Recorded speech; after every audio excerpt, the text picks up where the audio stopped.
संस्कारों की ट्यूशन। आपको सुनने में हैरानी हो रही होगी, लेकिन आपने कभी सुना है कि कोई अपने बच्चों को संस्कार सिखाने के लिए ट्यूशन लगाते हैं? नहीं।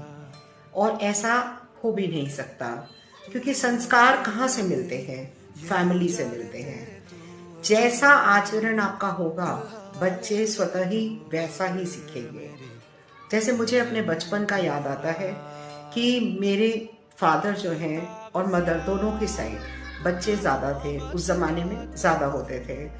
और जब बच्चे समझदार जो होते थे, बड़े और समझदार होते थे, तो उनके नाम पर, जैसे मेरे दादाजी ने मेरे फादर और चाचा वगैरह ताऊ जी के नाम पे कुछ शेयर्स करे थे।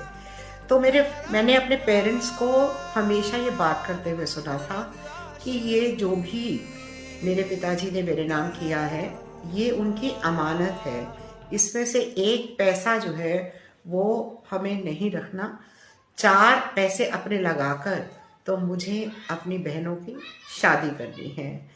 तो ऐसी बातें जब फैमिली में सुनते हैं हम, तो हमारे को एक आदत बन जाती है कि हमारे इम्बाइब हो जाती हैं ये चीज़ें कि आपको किसी भी वे में बेईमानी तो करने की सोचनी ही नहीं है।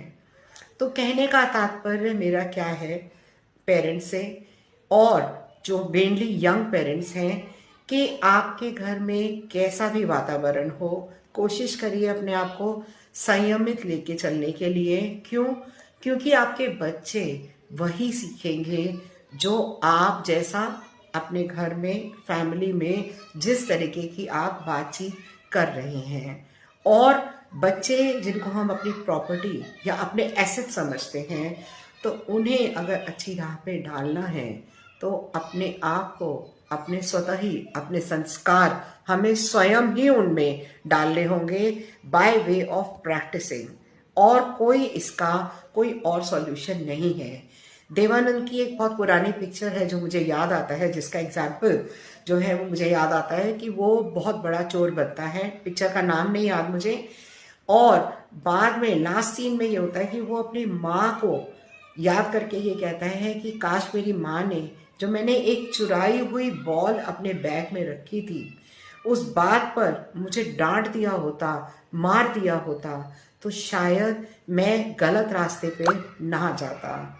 तो आप समझ गए होंगे कि इसका संस्कार जो है वो फैमिली से आते हैं और कोई उसका वे आउट नहीं है।